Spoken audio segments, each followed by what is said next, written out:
So, hello everyone. Welcome on this session about showcasing the EuroGEO regional initiative. Miko, you're here, so you are going to jump as a speaker, and so that's great.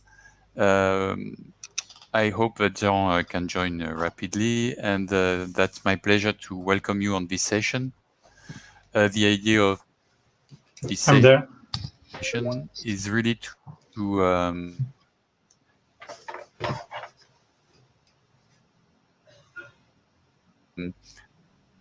Hi, share with you some last. So we try to organize the thing in a way that we can really propose you an overview of the existing things and also to go further and present the new activity. So I think we can start rapidly. Jean, the floor is yours, and up to you now. I think Wembo will share the screen, and that will be okay. Great, Mr. Thank you very much. I hope you can hear me loud and clear. Can you confirm you can hear me? Yes, Jean, we can hear you, and Miko, we can hear you as well. Okay, but I don't see the slides, but okay, I can start anyway.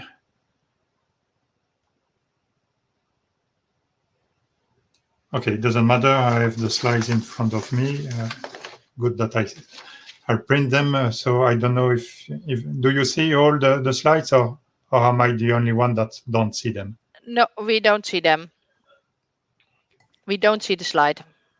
We don't see it. Okay, otherwise I can try to share them. Now they're coming up, I think.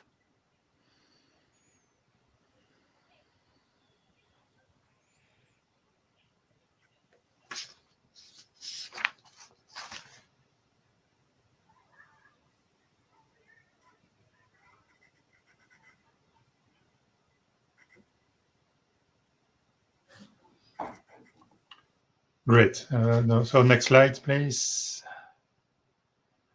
Okay, so I'm head of sector at the European Commission in DG Research and Environment, and I have the pleasure, together with my colleague Marianne van Merlo, next slide, please, to present a quick introduction to this session, presenting what is EuroGEO just in a nutshell, and then just saying a few words about what is the story behind all those projects on environmental observation that have been funded under the Horizon 2020 program, and now the coming Horizon Europe program.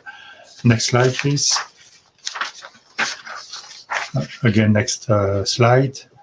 So just in a nutshell, what is EuroGEO about? It is really about delivering an integrated European contribution to GEO and increasing the GEO benefits for Europe. So it has to go in both directions, of course.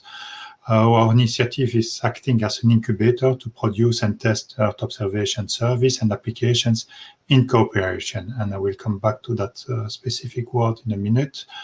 We deliver specific Earth observation applications that are benefiting from integrating global data sets made available to GEOs with Copernicus, European countries, organization. We are contributing as well to promote and scaling up and developing Earth observation applications in association with users. All of this is not done in isolation, but it's building up on the Copernicus Data and Information Access Service, and a resource made available via the Horizon 2020 and soon Horizon Europe resource. Of course, all this has the final objective to contribute to the implementation of the European Green Deal, and of course, trying to address as much as possible the GEO engagement priorities. Next slide, please. As you will see, and Laurent, if you can just click one, that you will see a number of arrows that are pointing, yes, like this, that are pointing to a number of projects. So this cloud of projects, I will not go into the meaning of all the acronyms. Probably you know some of them. You have you had a chance to see the last 2 hours number of presentation on E-Shape. But what is important to say is that we are trying to cover a wide range or a wide landscape of application in the domain of environmental observation. So where you see arrows, that's projects that will be present in this session. Next slide. We have indeed a number of very recent projects that have just started or that are still under evaluation.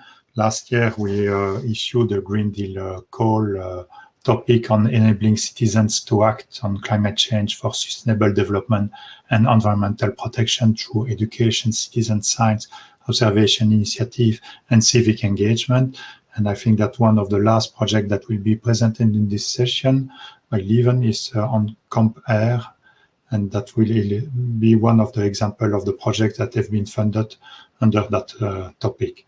We still have a number of other projects that are under evaluation and that were issued in the first work program of Horizon Europe. I will not go through all the names, but you see that they cover as well tools. They use as well different Horizon Europe mechanism for funding that includes not only innovative actions, but as well procurements. Next slide, please. Right now, we have a number of topics that are still open for submission up to mid-February 2022. You see that they cover some new technologies for acquiring in situ observation data sets to address climate change effects, and that was discussed in yesterday and today's session in the plenary. We have a call on uptake and validation of citizens' observation to complement authoritative measurements with the urban environment and boost related citizen engagement. And the last one on environmental observation solution contributing to meeting the One Health challenges. If you want more info and when you will have access to those slides, I invite you to click on this fact sheet hyperlink, which is a fact sheet that we prepared last summer and that gives you as well where to find in the very rich but very big Horizon Europe work program calls that are related and that make use and encourage use of Earth observation. Next slide, please. Looking into what we are cooking for the upcoming work program that will cover 23-24. It follows the same 4-year strategic plan. So we are developing our calls along the same lines as the previous ones that were published for 22 and 2021 and 2022, sorry. We are building, of course, on earlier or existing project like we observed and, of course, the outcomes of E-Shape. The objectives remain the same, contributing to the European Green Deal's objectives. But we want this time to increase the attention given to innovation, the engagement of commercial partners, and of citizen observation. At the same time, we will start in 2023 the first partnership on agriculture of data that we use the possibility offered by data technology in the field of environmental observation to provide support to improve the sustainability performance of agriculture and improve the capacities for policy monitoring and evaluation. And I think this is my last slide. Next slide. Yes. So the floor is yours, Thierry, to move to the first presentation that I think will be given by the Harmonia project. So Professor Zorzi, the floor is yours. Thank you very much, John, also for the introduction.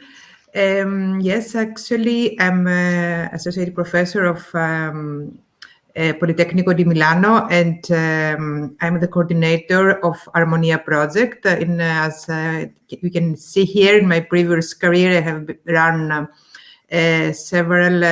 I was participating and coordinating several European projects, around 35, and also I was a professor in Cyprus, in Greece, in China Just University, member of the committee of the LIFE project and Athens 2004 Olympic Games. I mean, okay, let's go further.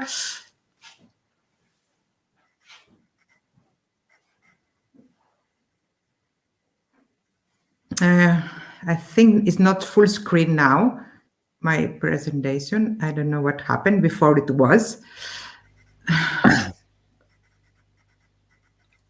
And yes, it's a bit very small now. I am sorry, I don't hear the speaker, so I could not pass the slide. Yes, just if you put full screen in your computer. And je suis désolé, Eric. I mean, if you want, I can also share the screen. It's not a Je peux problem. pas partager les slides, j'entends pas le speaker. But now I cannot because the bottom is not on. I think just you need to put a full screen. Just Julia, just a second. Laurent, can't you stop sharing? Yeah, I can try to share. Your window, which is this one. Is it okay? Can you see my screen? No, not yet. Yes. Now perfect. Can you please go to the next slide, Thierry? Thank you very much. In the next one. Yes, thank you very much. So, Harmonia project. Harmonia project is the development of support system for improved resilience and sustainable urban areas to cope with climate change and extreme event based on GEOs and advanced modeling tool. We are 22 partners, 4 academics, academia's partner, 9 companies, 4 research institutes, 1 NGO, and 4 municipalities. And actually, we're very happy that we have a very good spread of 4 municipalities: Milan, Sofia, Piraeus, and Ixelles. We will see in the next slides. We have started the project in June, last June, so we are just in the initial stage of our project.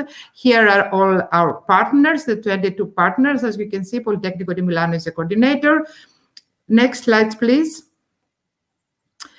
Harmonia aimed to unite all relevant stakeholders around the issue of climate change.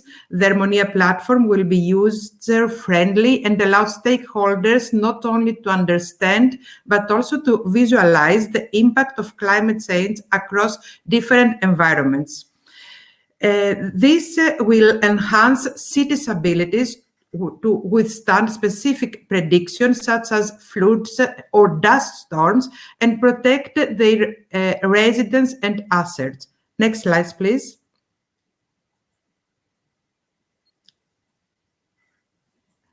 Next slide, please. Okay, here we can see the 4 case studies, the 4 pilot studies. On the top right on the map, you can see Ixelles, actually is the central part of Brussels. You know very well from the European Commission. Milan, southern, Sofia, that is a bit southern, and Piraeus. We think, and we can also see, everybody can see the map, that we have a very good spread of all over Europe with different climatic zones. So we think that we have we're going to have a really representative sample with our 4 pilot cities that are participating, and we are going to have a capacity building on that. So the project team has begun up to initiating a local level multi-faceted consultation with these city authorities. Next slide, please. We're starting from Milan. That's also we are Politecnico, focused on the risk evaluation, monitoring, assessment related to the city's main risks: air pollution, urban heat islands, UHI, effects and urban flooding. These are the main problems that we are facing in Milano.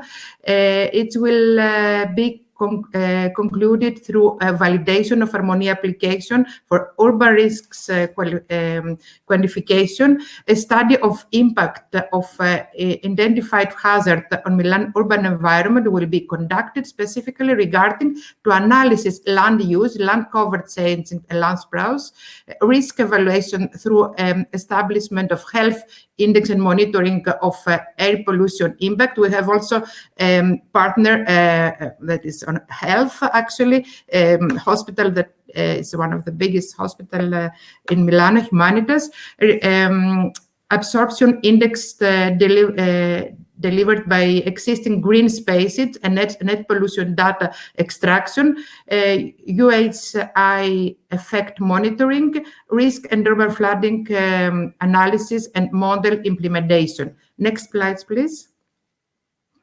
XLS, a relationship between traffic, air quality and weather variables will be created and applied to Harmonia climate pathway to allow XLS urban planners to estimate of the impact of urban planning decision, vice versa, urban mobility management and long-term air quality of the city. Sofia, the ecozone Sofia East, that is actually the area that we are having as a case study, includes three main environmental areas: nature, urbanized, and agriculture. Understanding their integration and as well as in their relationship, interaction, and all of that for the importance of sustainable management of the complex territories and human capacities and economies. We are collecting data availability. We have data availability on and accuracy of real-time actualization, supporting by regular monitoring changes and efficiency in a basic priority. Next slides, please. And finally, we have Piraeus CC.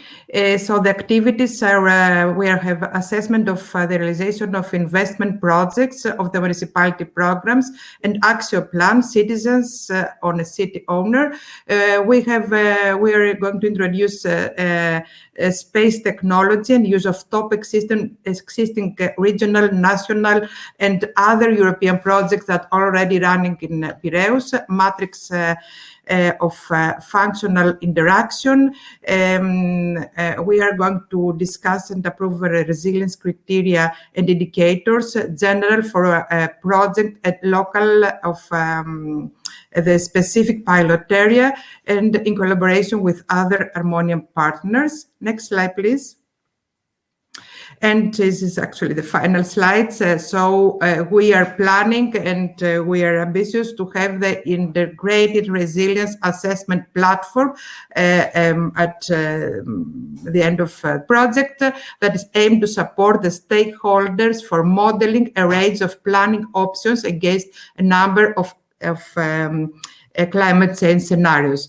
It is a decision support tool for cities tailored for the need of European citizens and public stakeholders in domains of health, prosperities, security, and well-being to address the impact of climate change.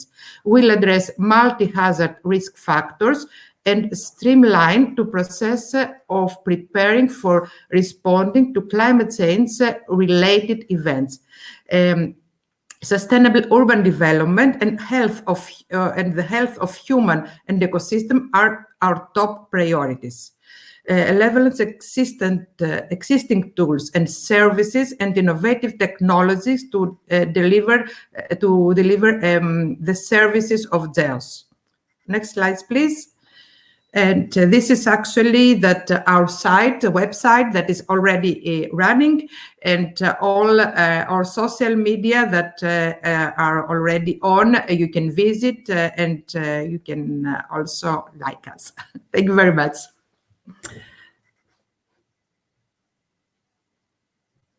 Thank you very much, Julia. Any burning question?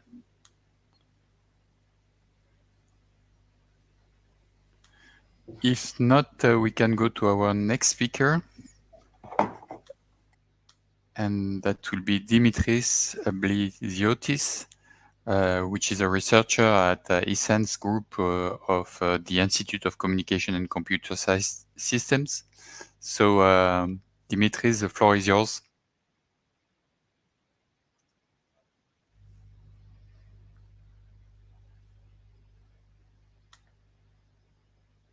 So, Dimitri, you should open your mic.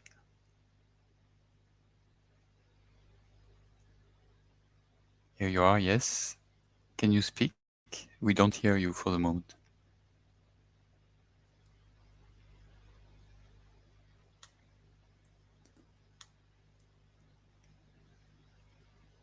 Just a minute, okay.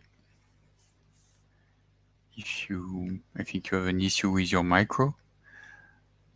So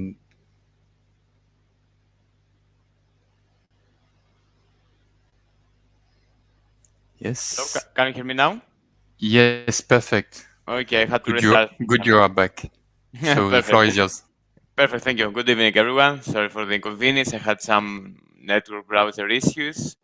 My name is Dimitris Bliziotis. I'm a researcher and technical project manager in ICCS. And basically, I'm the project manager of the Eiffel project, which I'm going to present you today. Next slide, please. Okay, so Eiffel is composed by 19 partners coming from 8 different European countries. Namely, we have from Greece, Spain, Netherlands, UK, Lithuania, Switzerland, Finland, and Germany. This consortium is divided by 9 university research institutes, 5 SMEs, and 5 stakeholder organizations, which are in charge of the pilot activities that we're carrying out during Eiffel. You can see the participants in this slide. Next slide, please. Okay, you can see an overview of the architecture and of the scope of Eiffel. Generally, the goal of Eiffel is to offer to the community the capacity of exploiting existing geos and external datasets, but having in mind that with minimal new data collection activities. Added value services, which are going to be interoperable with geos, will be designed, and we're going to use cognitive search and metadata augmentation tools, which are going to be based on artificial intelligence technologies, including also natural language processing, NLP tools and algorithms. These tools will leverage advanced cognitive features to extract meaningful information and enrich geos metadata. You can see these tasks and these activities on the left of your screen.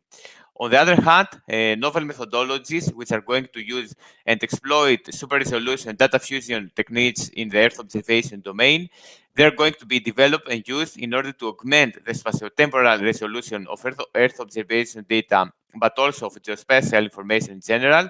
And this tool will be used in order to address the needs of the diverse Eiffel climate change adaptation mitigation applications. You can see this tool suite in the middle of your screen. And finally, all these tools will be demonstrated and tested in a set of 5 different pilot areas, which are very diverse, coming from the local area, from regional activities, from a national level. We are trying from the very early stages of the project to have a co-design approach with the users and the stakeholders in order to enhance the visibility of the project goals and to develop tools that are actually useful to the end users and to the stakeholders. Next slide, please.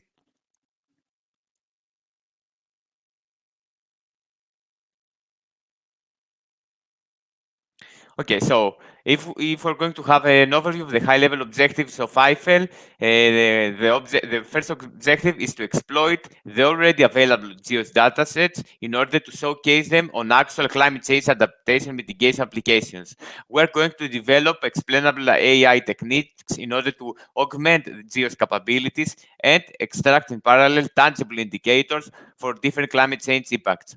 Furthermore, our goal is to contribute to the GeoKnowledge Hub, which you saw in an earlier session in GeoWeek, and provide access to knowledge needed in order to build GEOS-driven applications, especially in the climate change domain. Our goal, and we're currently in the final stages of this This objective is to foster the co-design of climate change adaptation mitigation applications at local, regional, and national scales, and this is happening by having co-design events with the stakeholders from the very early stages of the project. And finally, we're going to create a set of climate change adaptation mitigation applications in different societal benefit areas, and more specifically to 5 different pilot areas, which we are going to see later in my presentation. Next slide, please. So IFEL is divided by its horizontal technologies and its vertical pilots. Let's examine now the horizontal technical objectives, which are going to constitute a tool suite, the IFEL tool suite, which is going to be 100% aligned with the GEOS infrastructure, and we're going to examine integration techniques in order to have a unified environment. First of all, we're going to establish the IFEL ontology, which is a semantic representation of EO data. We're going to create a visualization engine in order to visualize the queries and have a tree-view structure of the different semantics and data that the customer, the stakeholder wants to investigate. We're going to create an NLP-based cognitive search for the different geodata sets, which is going to have a data-driven and a user-driven approach following the domain-specific concepts and relations that the different pilots have as a need.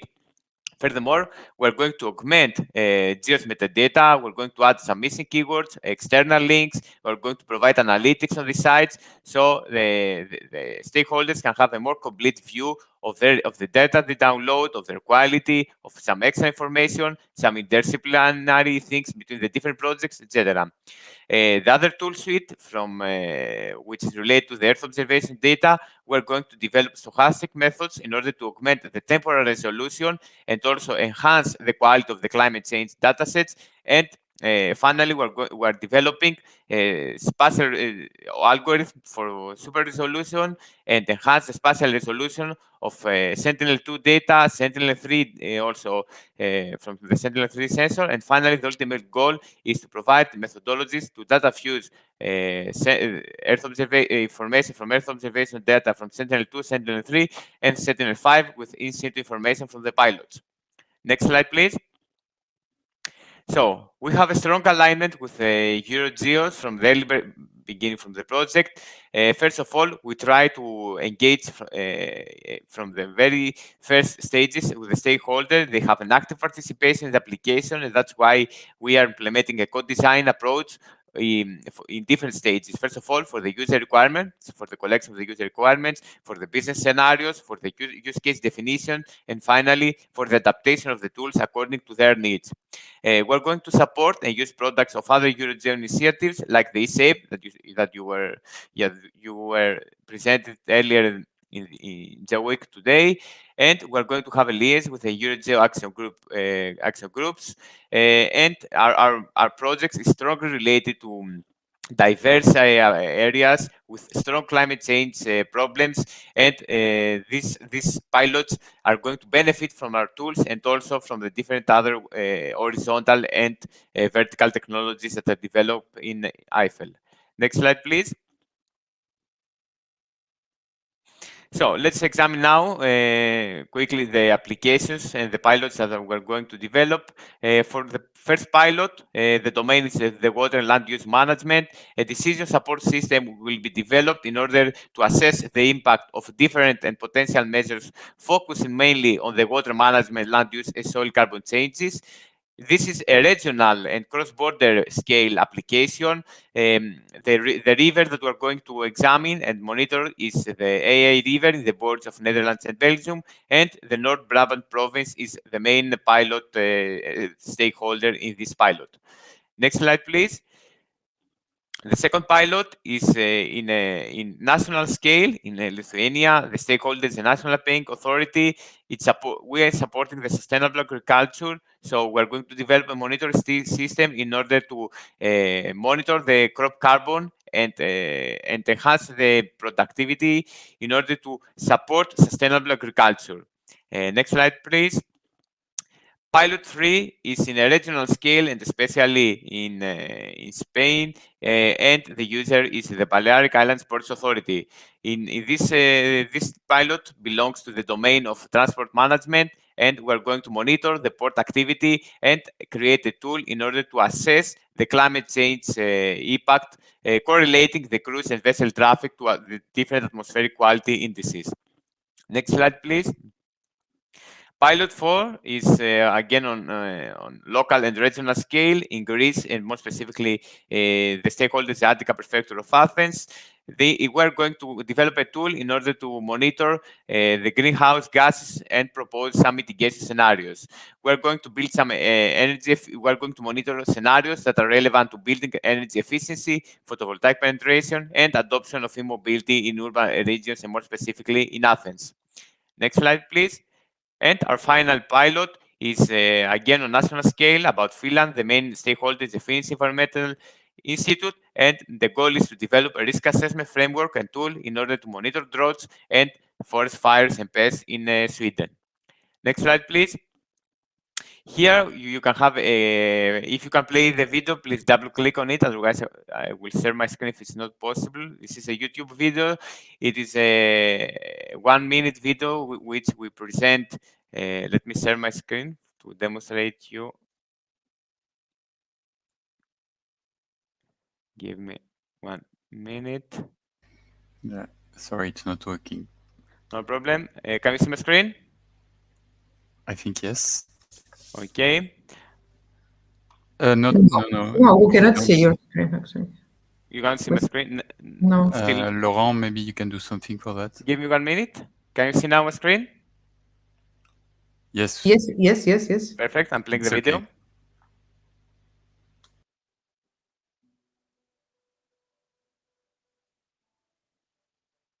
But we cannot hear you. Yes, this is a problem, but I will send you the link.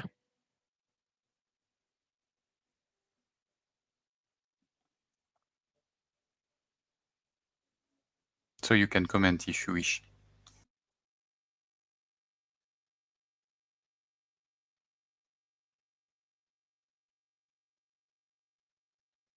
This is a promo video that we have created in our project. I will share with you the link so you can have and have it in your screen to visualize it. It's a very beautiful one, and it describes in a very few words, in 1 minute, the scope and the pilots of Eiffel. That was from my side. Thank you very much, and I'm honored to be present in this event. Thank you very much. Thank you very much. You can put the link on the chat. Yes, I sent on it the as on general. chat. Thank you very much. Thank you. So if there is a question, or if not, I go back to the presentation, and I will now give the floor to Miko. The point is first to share the screen.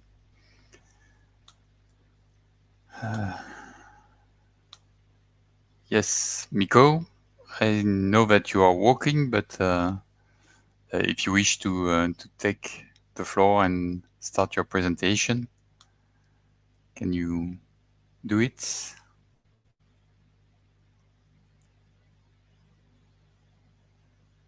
Miko, your microphone is closed, so if you can open it.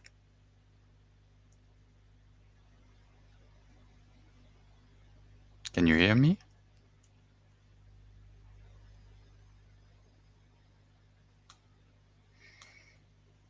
Can anyone hear me? Yes, I can hear you. Okay, so we lost Miko. I saw him walking on the dark, so maybe he fall down. I don't know. Hello, Miko. here I am. Don't worry. Here you are. So the floor is yours, Miko.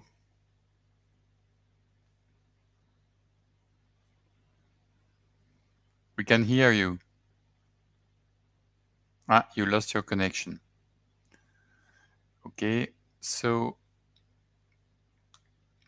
let's go to the next one, and hopefully Miko will join soon. Claudio, I think I don't have the good presentation. Hello. Sorry. Good evening. Can you hear me? Yeah, but I should find again your presentation. Sorry for that. If you want, I can share. I can Just a share. second. Yeah, if you wish, that Yeah, will be yeah, easier. no problems. Okay, thank you. Can you see? Yes, perfectly. So you Okay. formed the Link Foundation, and thank you Yes. for joining us. Good And evening. up to you. So my name is Claudio Rossi, and I'm a senior researcher at Links Foundation, which is a private not-for-profit research center located in Torino, Italy. We are about 160 researchers, and the institute was recently funded by incorporating two other research center.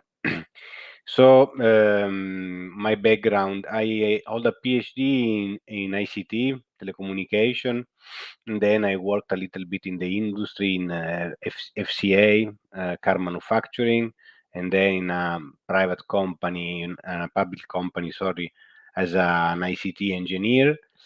And then I joined the Links Foundation, and I started working mainly on H2020 projects.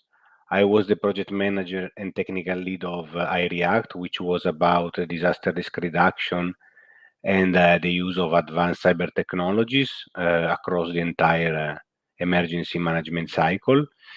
And currently, I am a task leader, VP leader of some projects, and also the project coordinator of Safers that I'm going to briefly mention today, and I'm going also to explain one of the services of Safers that relies on the use of artificial intelligence and the Copernicus data.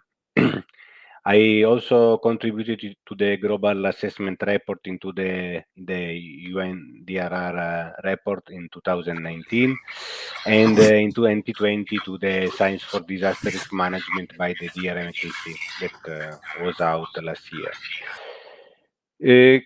Safest was specifically designed to propose solution to mitigate the problem of forest fires that are increasingly bad due to several factors, including climate change driven changes in weather, extremes of temperature mainly, but also lack of precipitation, so drought, and also by the widespread land use change, and that of course change the exposure. So we have been witnessing a massive swept of this forest fire in the last few years that not only are threatening the human lives and causing destruction to infrastructure and biodiversity, but also they emit millions of tons of greenhouse gas, CO2, and other, and so have a positive feedback on the climate change. So the need to manage in a very effective way forest fire have become even more crucial than in the past, and that's why Safers was proposed and funded. Started in October 2020, so it's 1 year now, and it will run for other 2 years. As it has a budget of 3.2 million, and it is composed by 14 partners. So besides Links, that is a coordinator and also owner of several services, we have CIMA Foundation, that is the competence center of the Italian Civil Protection for Floods and Fire, the National Research Center of Greece Research. FMI is a Finnish Meteorological Institute, and they are expert in forecasting. Also, are both a research institute and are an operational, let me say, forecaster. Risk Cognition is a small firm specialized in risk solutions. Astrosat, they are the system integrator. Water Review is a startup that has a interesting technology based on image processing to transform camera into a sensor for rain, but also for smoke or fire, like they will do in Safers. Alpha Consult, they are consultant that will help us in the business part, while Semid in the communication and dissemination. Then we have Pau Costa, CSI, SIS2B, HRT, and HMOD. The last two are Greek, then we have a French and Corsica, Italian and Spanish partner.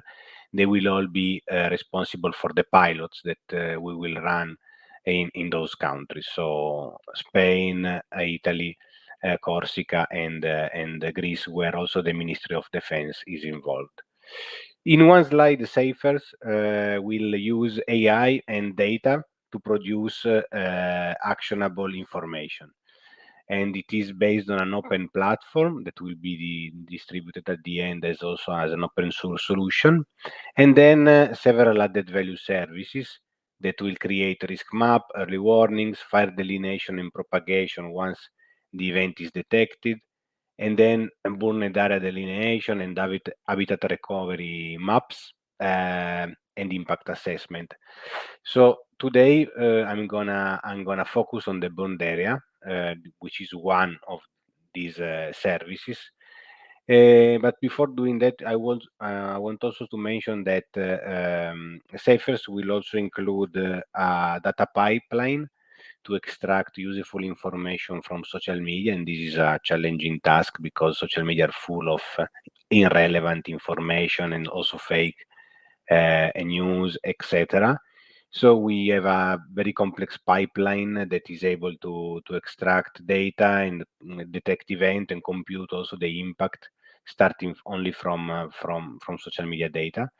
And we'll also propose a chatbot and application that runs within the chat interfaces like Telegram, for example, or you can think about WhatsApp, that will allow both professionals to coordinate better the response, but also citizens to stay informed about the risk awareness, self-prevention information, and also share. They allow citizens to share data in real time, both with the professional, but also within the surrounding in case of fire. So this is more or less what the project tries to achieve. I invite you to check our website for more detail and join also our social media channel. We also run an awareness channel that is against disaster that counts 5,000 followers already, and so we are trying to push this awareness channel as well, besides the project Twitter that will speak about the project results. So today I want to concentrate this presentation on this service, which is the burned area delineation map. I didn't tell a very important part of Safers, that is the co-design part. We had a very wide unfortunately online workshop, and we had to do the co-design using Miro and all the virtual tools. But we collected all the end user requirement and translated this requirement into functionality using a co-design approach. We have already presented it in other EuroGEO workshops within eShape also. So today I didn't want to mention too much this, but just mentioning it because I heard other people also mentioning co-design, and so we also did this very big but very useful effort involving more than 19 organizations in the workshop. And so, sorry for the parentheses, going back to the burned area, all the services in Safers are meant to be operational. So in this case, it is an on-demand service. So a user through the dashboard can request a mapping and can get this fire delineation and have a map in response. So it's a request response on-demand service. It will do the job using Sentinel-2, and it will output the delineation of the burned area, the fire front, and the smoke of the fire. Now we have done the burned area so far, and we are addressing the fire front and the smoke next. And then starting from this information and coupling with the topographic data and open data like vegetation type, land cover, and also in the presence of infrastructure, etc., it will also estimate the impact, give some statistic about that. And it will do this burned area not using the normal indexes that are being used in the literature so far, but with novel deep learning approaches, and will deliver the map in standard format, compliant with OGC in this case, so that they can be visualized in any GIS or web-based system. So up to now we did 3 algorithms. So I'm gonna briefly mention these 3 algorithms. The first one was an early trial, and it used a before and after approach. So it means that, like the NDBR, for the ones that are familiar with this index, it needs 2 images. So how it was before the fire and how it is after the fire.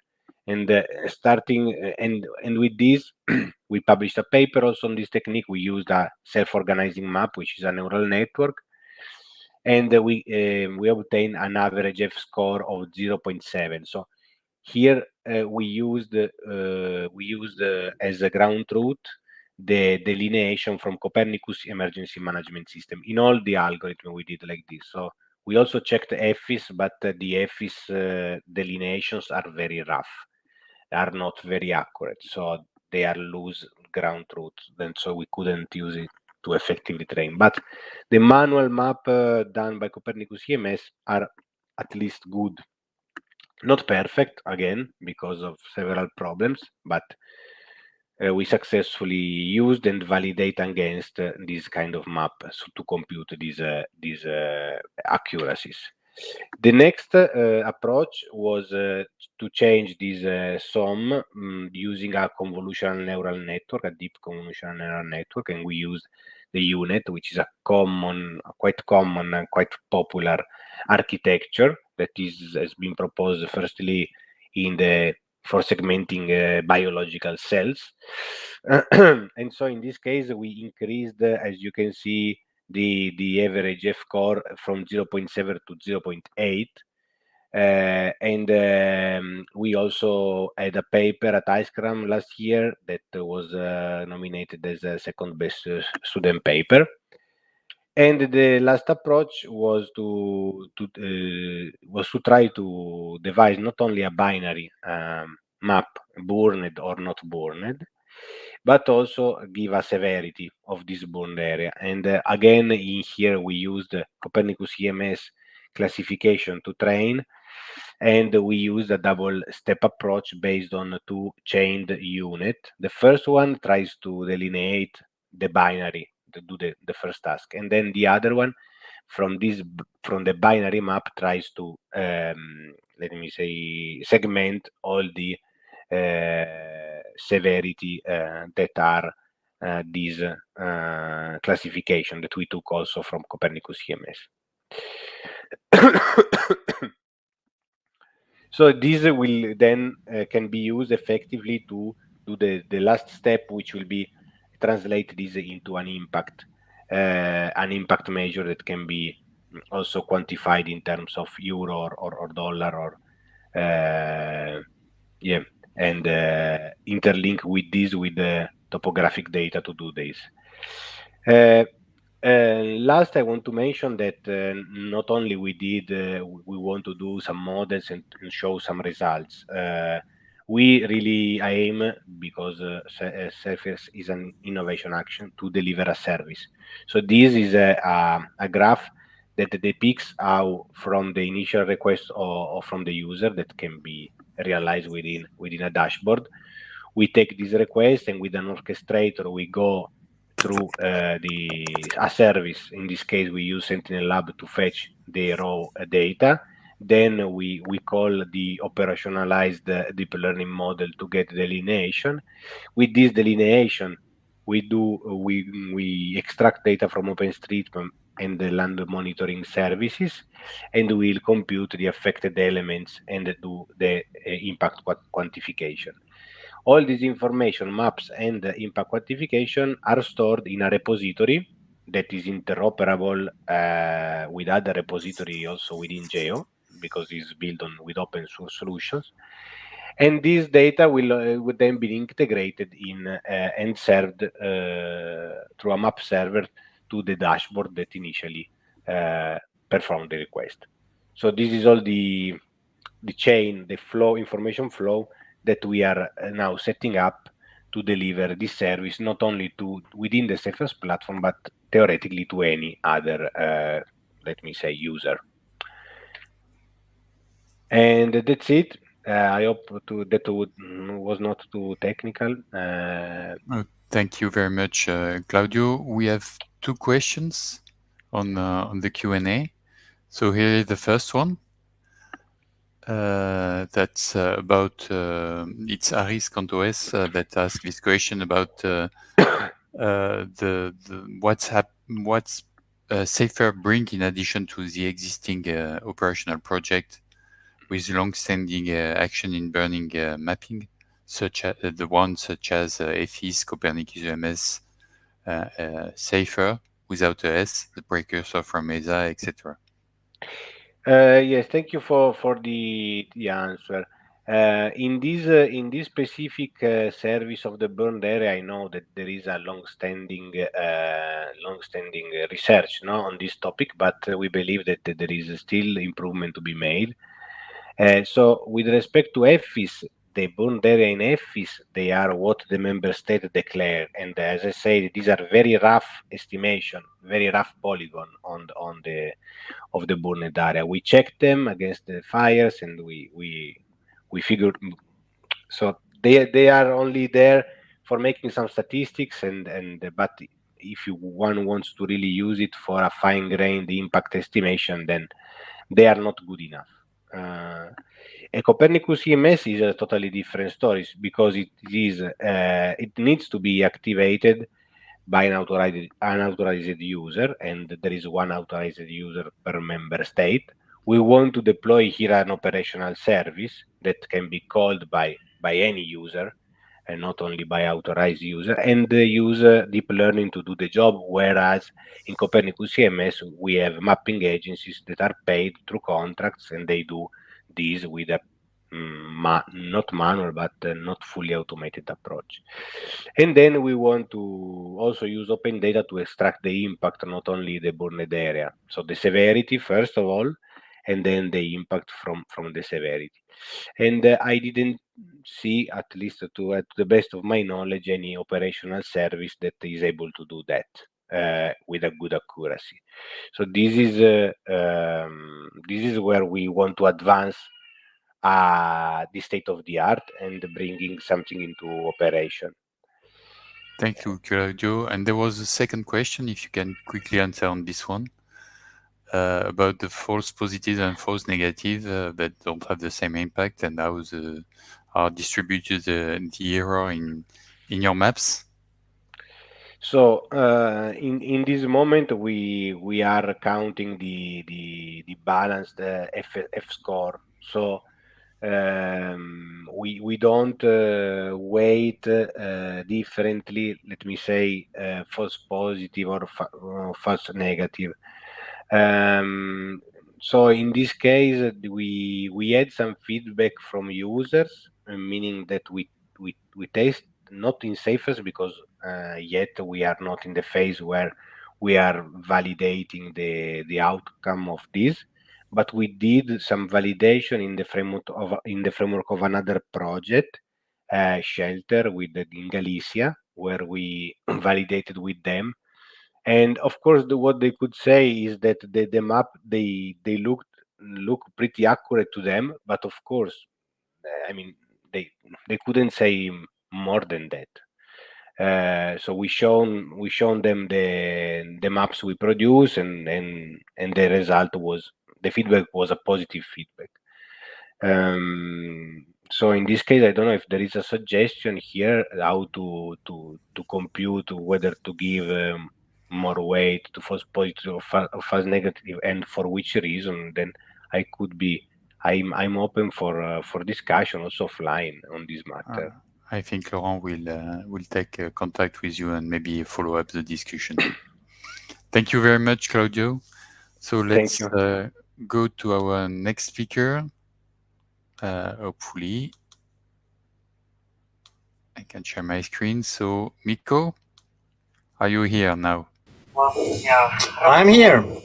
Great. So the floor is yours. You can show the slides.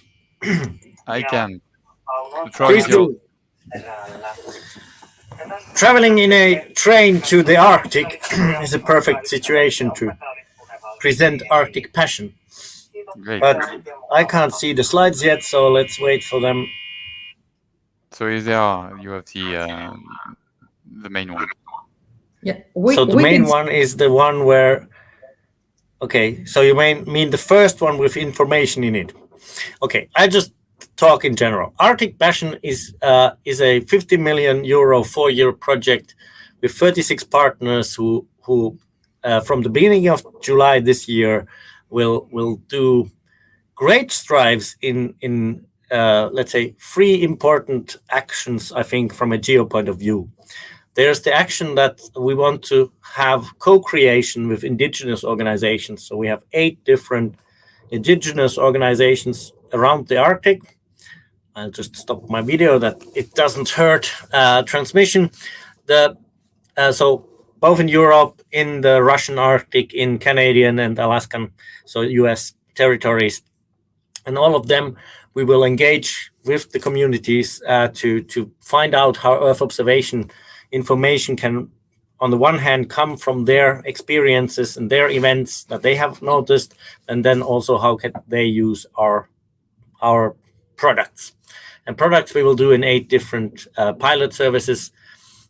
So that's one of the main things. And then the other thing is that we want to engage the Arctic Council and its working groups on several, let's say, several different ways.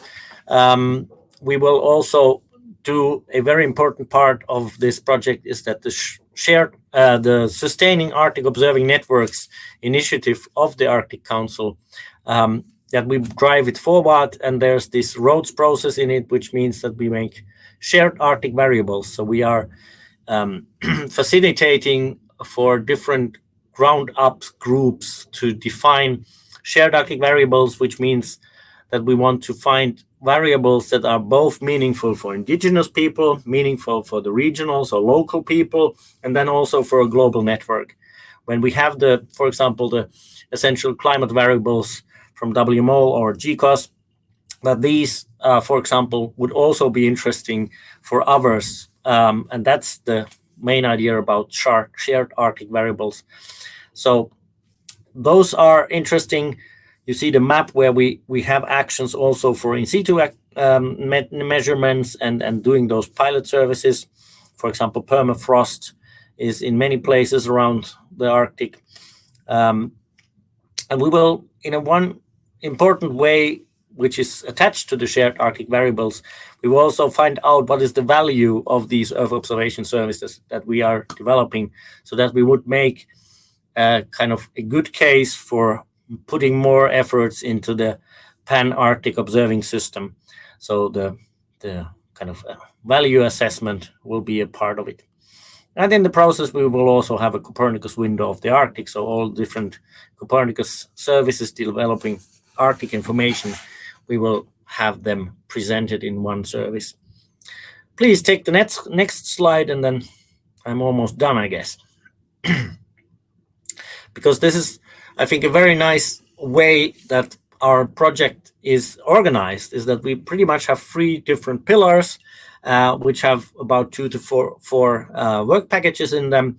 And they are very much in the same way as the strategy of GEO. So we have a advocate pillar, we have an engagement pillar, and we have a delivery pillar. So in that sense, I think we are well kind of connected with GEO themes all around the project. Myself, I forgot to mention in the beginning, I'm just leading or co-leading the work package 6. I'm involved in many other work packages. So we are actually led by the Alfred Wegener Institute from Germany, and Michael Karcher is the coordinator. I'm just the co-lead for everything about GEO in Arctic Passion. But as we are just starting off, I can't yet show a lot of kind of ready-made projects or pilot services. They are just kind of being kicked off. I think that was pretty much what I had to say. Is there a next slide? Yeah. So in general, it's just ask me more and I'll answer. Thank you very much, Mikko. Any question?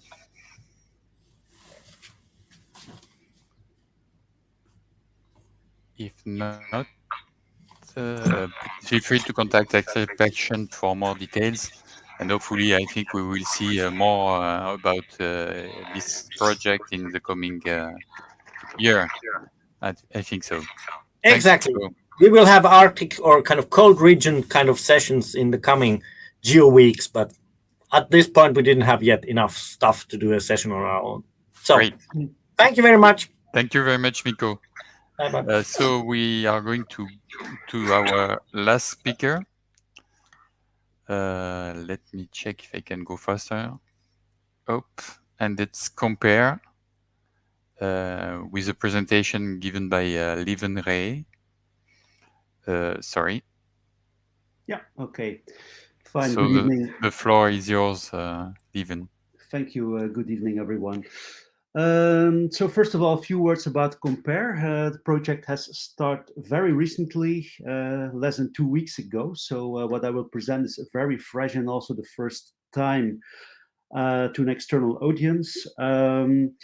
So the project itself is an almost 5 million euro project running over 3 years with 15 partners from 6 member states. You can go to the next slide, please. So, of course, we are dealing here with climate change, yeah, we can say that air pollution levels, of course, are reaching dangerous levels this time. But I think most important to know is that 92% of the world population is breathing polluted air. And I think for the European Union, that will be probably higher. Next slide, please. Of course, as we all know, since the Glasgow summit last week, Europe and the rest of the world hopefully will become carbon neutral in 2050, or at least it's one of the European goals we want to reach. And of course, a number of measures need to be taken to reach that goal. That's quite obvious. Next slide. Of course, and yeah, if you can click once more, please. Yeah. Okay, thanks.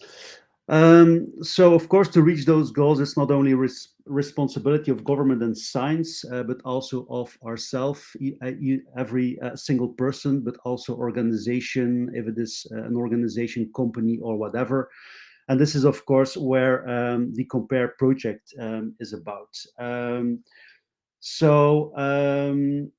Let's say, despite the fact that everyone is talking about, of course, climate change and the emission of greenhouse gases and so on, it's less known, in fact, as a household, what you can do to prevent your own greenhouse gas pollution. And this is also where we want to work on in the Compare project to make clear by different actions to households, to people, how they can actually contribute. Next slide. So typically for the Compare project is that we want to deal with citizen science. And in fact, we want to see how citizen science can contribute. But citizen science, of course, stands not on its own, but also all the sensors we as governments, government institutions, and I'm working for the Flemish region in Belgian government.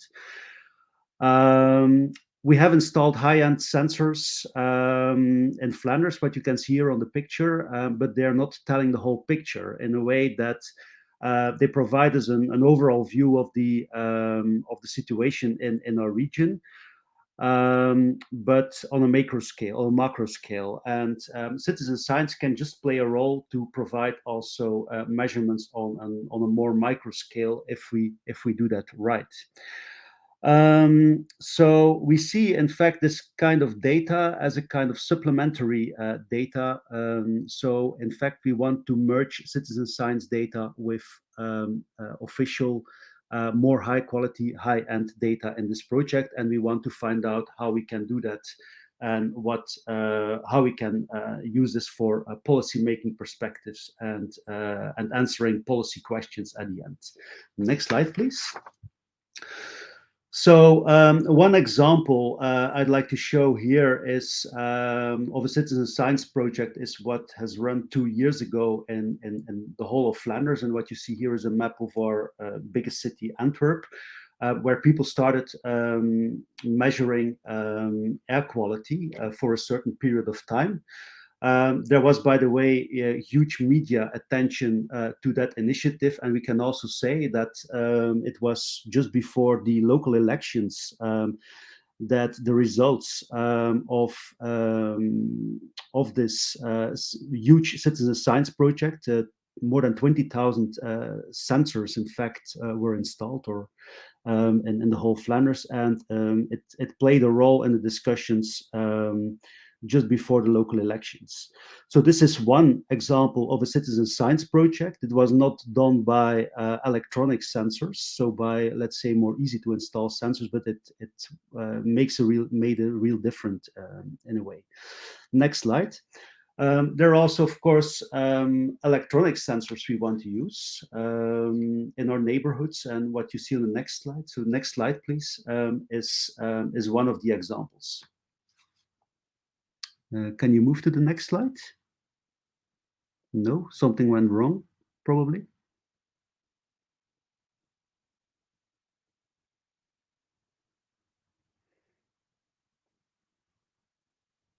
Can you still hear me? Yes, we hear you, Lieven. Yeah. Okay, good, thanks. So I hope you can move to the next slide. No. Can I share my screen? Maybe I can try to run the presentation myself. So I see that I will try to share my screen. One moment, please.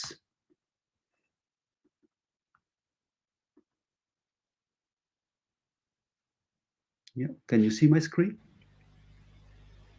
I share again my screen. You can go on, please. Or do you see my screen? Because then I can go to the presentation myself. Okay, stop sharing. Up to you. You can share now. You have to share.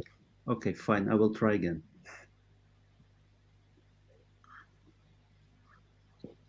One moment.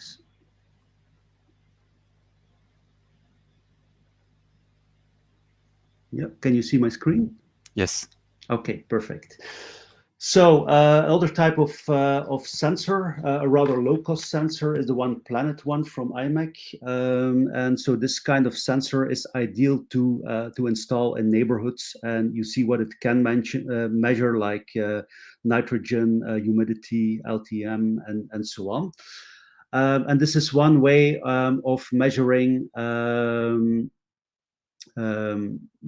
pollution or air pollution in a way. Okay. Another type of sensors we will use during the project are mobile sensors. In fact, low energy consuming sensors. And what we want to do in one of our projects is to measure what we call dynamic exposure. By using sniffer bikes, for example, but also, for example, children going to school can add such a sensor on their backpack and measure the air quality when they follow a certain route. And by, of course, measuring plenty of routes, we can build a kind of profile. And we also want to link that with, let's say, the different neighborhoods where, for example, lower class people lives or lower socioeconomic groups live, and vice versa, to see the differences in exposure. Another one, a citizen science sensor, not an air quality sensor. This time we're going to use is telraam, which means counting window in English. But it means also in Dutch abacus, by the way. So it's it's a very, very good chosen, well chosen name. And we are using that sensors to measure traffic from cars, lorries, but also pedestrians and cyclists. Even the speed can be measured by a 120 euro sensor. And we are planning to use those sensors, for example, to measure implementation of school streets, temporary streets, blocked streets when children go to school or go back home in the evening. And before and after the implementation, we can measure the effect in the neighborhood and in the school street itself. So this is one of the project we will roll out together with also air quality citizen science sensors, and we will work there with a number of local communities to make that project to a success. Why are we doing all this? And what is in fact one of the main more technical goals of the Compare project is to see how we can combine those data. For example, by improving the publication and also availability of citizen science data. We also want to link that to international and EU standards, for example, metadata standards. We also want to raise the data quality, and there, what you see on the right-hand side, the calibration scheme is a scheme that we will test in Flanders to constantly, let's say, compare the high-quality official sensors with the sensors like Luftdaten and so on. To, let's say, constantly monitor it and to calibrate the results, but also, for example, to eliminate false positives or false negatives. We also want to broaden the flexibility of the APIs involved in those sensors so that they're more tailored for policy use, and in fact, so that we can include them or the results and those APIs in our policy-making software, for example, like our digital urban twins we also use and will extend during the project. At the end, we will work with 4 pilots regions, and so Sofia Plovdiv, Athens, Flanders region, and Berlin-Brandenburg. We call this, in fact, pilot grounds, and on those 4 pilot grounds, we will run 10 different pilot cases. Every pilot case will run at least in two areas. So I already talked about the school street and the dynamic exposure. We also want to work around evidence-based decision making and also on augmented reality to visualize IoT data, but also the results of model simulations. An example is for how a traffic model, for example, a road closure can have an effect on air quality and on noise caused by traffic. So this is the kind of things we want to research. And in fact, all those 10 pilot cases will measure or collective impact, or will more oriented to individual impact. On the other side, we have some pilots that are more on the field of awareness creation, and some others that are really working on implementing policy measures. So I think that the strength of the project lies in the combining of different sensor data, but also standards. The implementation on digital twins will hopefully make the data available, citizen science data available, as a kind of third pillar of data we use as governments in our digital twins and beyond. So the 2 other pillars are, of course, government and private sector data. So we hope that citizen science data, by professionalizing it, can also play their role and can lead to a better awareness on air quality and beyond. So here you can find already some information, like our website. Please sign our newsletter so that you can stay in touch with the Compare project in the next 3 years. Thank you. Thank you very much, Lieven. Any question from the attendees? I think no, it's late and people are tired, I think. Thank you very much. It was really nice to see this presentation. I think it will be very interesting to see the development in the follow-up of the project. Thank you. So I would like to thank all the attendees to stay until the end, and also all the participants for their presentation. It was nice to have them. Hopefully we had not too much issue with the technical part of that. So thank you very much, and hopefully we see you tomorrow for the next and last day of this Geo week.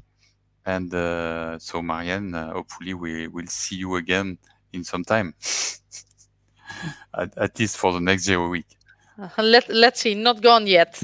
Okay, so you're still here for a moment. Thank you very I'm much, still here everybody. for half year. Okay, have a good evening, everybody. Good evening. Or a good Thanksgiving day for the Americans. Yeah, you're right. Thank you very much. Thank you.